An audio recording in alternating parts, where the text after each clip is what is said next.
Hello. In this video, I am going to be talking about shame. Now, I work with many adult children of alcoholics. Therefore, I am going to be using the alcoholic family as an example. However, any kind of a dysfunctional family, it might hold similar ways of functioning that allow a person to feel massive shame as an adult. So, in the alcoholic home, the child begins to develop shame for various reasons. The first reason is due to holding secrets. An alcoholic family has secrets, like they don't want other people to know what's going on in their household. So children, they intuitively know, or they're explicitly told by their parents to not share with others what might be going on in their home. So that is one of the first ways that a child begins to experience this feeling of shame. They begin to feel that there is something odd about their family, therefore something odd about them. This concept of holding secrets from other people makes them feel different, and that is very frequently some of the first experience of shame that a child feels from an alcoholic family, family that where drugs are used, or otherwise dysfunctional family households. The second reason is that the children feel that they are bad because the parents are engaging in these destructive behaviors, such as drinking, using drugs. So they feel that if they were not as bad as they are as children, then their parents would not behave the way that they do. They wouldn't engage in these kind of behaviors. Also, it could be that the codependent parent, so let's say if one parent is an alcoholic, the other parent is a codependent, frequently the codependent parent will actually kind of teach their child to walk on eggshells. So the codependent parent, for example, the non-alcoholic, is actually going to teach their child ways of behavior to not get the alcoholic parent wound up, emotionally overwhelmed, so that they won't drink. So the child begins to feel like it's somewhat in their control, and they begin to experience even more shame. Let's say if their alcoholic parent begins to drink again, they feel like it's their fault. So I must be bad if these things are happening to me. It's also much easier to think that you are bad as a child than to realize that you're living in an abusive household. Kids don't really have the capacity to do that. So it's always about them, the way that the child's brain is structured. So that can infuse lifelong shame as well. The other reason is the overly critical voice of the parents. Once again, in a dysfunctional family or an alcoholic family, because the alcoholic is unable to process their own emotions, they usually project those emotions onto other people. So alcoholics are frequently hypercritical, and they're going to project their anger, they're going to project their frustrations, they're going to project any kind of negative emotions, including shame, onto their children, because they're unable to tolerate it within themselves. So they want to put it on somebody, kind of like tossing like a hot potato, putting it on somebody to help them process their emotions. In their mind, their subconscious functioning minds, they think that is going to help them tolerate those emotions better. So all this projection, being hypercritical, codependent parents frequently see their child as an extension of themselves rather than a separate being. And so those projections also extend to their children as far as being hypercritical. So all these factors that are already going on in the home are already infusing massive shame for the child, the feeling that they're bad, this feeling of over responsibility, being criticized. Then the child goes out into the real world, they go to school, and they're already walking in there with kind of like a cloud over their head. They're already not feeling very good about themselves. They have already been told by their parents that they are not very good. They've already been told to keep secrets. They already feel that their family is different, that they have something to hide. And so what that does, kind of like from an animal world perspective, is that other kids feel it. Other kids, they can feel who they're going to bully, who is kind of allowed to get bullied. You rarely see children from good, loving, supportive families get bullied in school. If that happens, that's going to end very quickly.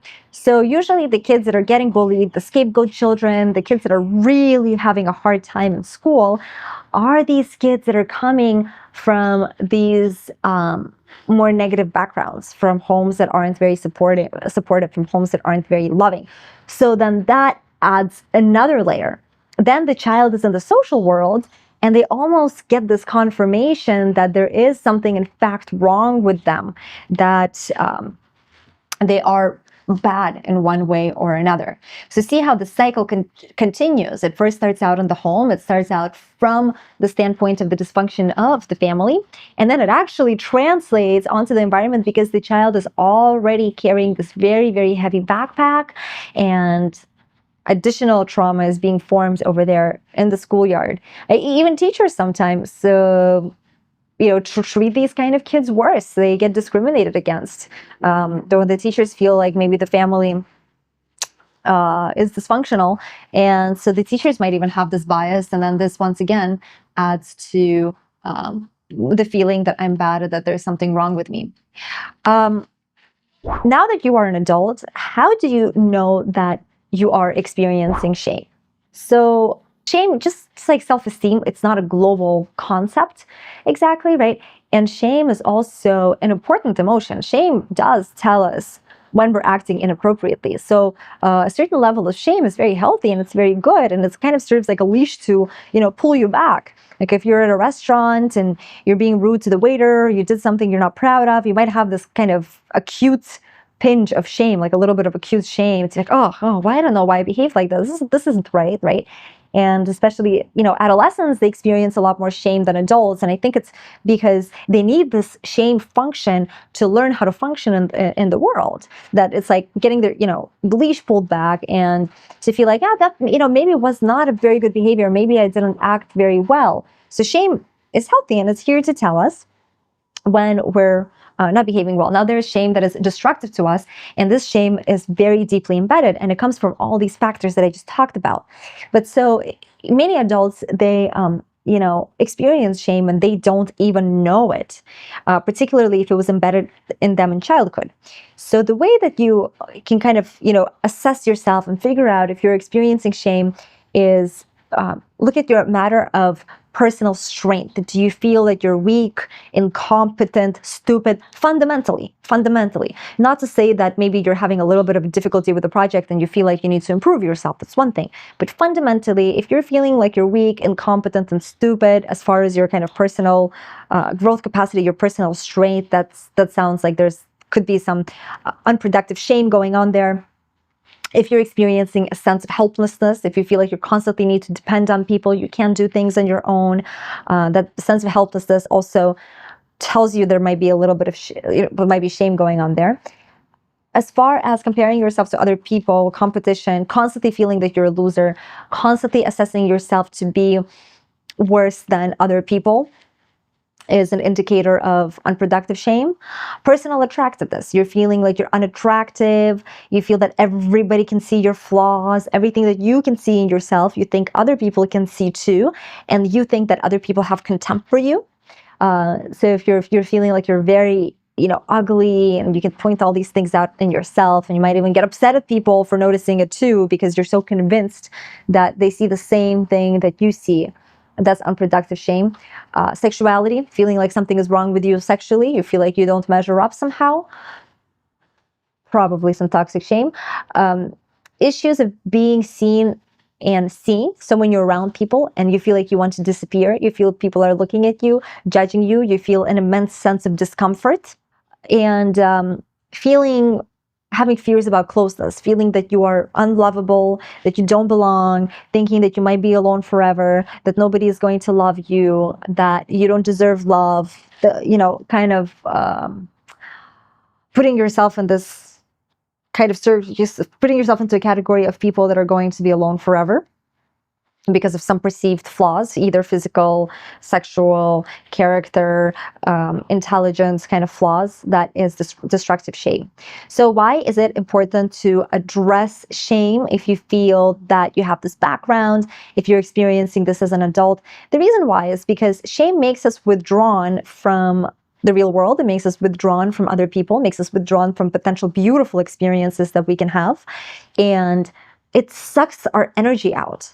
So if you're facing this toxic shame, you're putting yourself in a category of people that are outside of, doing these cool activities and engaging with other people, creating better relationships, deeper relationships, making new friends, expanding your network, expanding your circle of friends, getting new hobbies. So you're unconsciously excluding yourself out of all of these possibilities.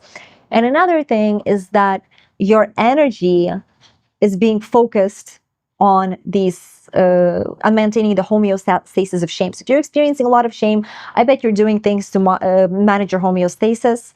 You could be drinking alcohol, watching too much TV, reclusing, sleeping a lot, exhibiting these symptoms of depression. Sometimes people think they're very depressed. Actually, they're just experiencing very deep shame. So your energy is going into maintaining, feeling somewhat good despite of experiencing this deep shame within yourself. And this is why shame needs to be addressed. Definitely check out my self-help tools with other videos. So definitely look for help, look for other people. They can help guide you. Look for self-help tools to address this, because if you're going to keep living in this kind of toxic shame, and that's something that's going to be a part of you, you're just excluding yourself from a lot of beauty that you can be experiencing in life. So I hope you found this video useful. Subscribe to my channel. I'm going to be making more videos in this series about various emotions that people can be stuck with, particularly if they grew up in a traumatic household. And if you like this video, leave in the comments below what you think, what your experience with shame was, if you found this useful.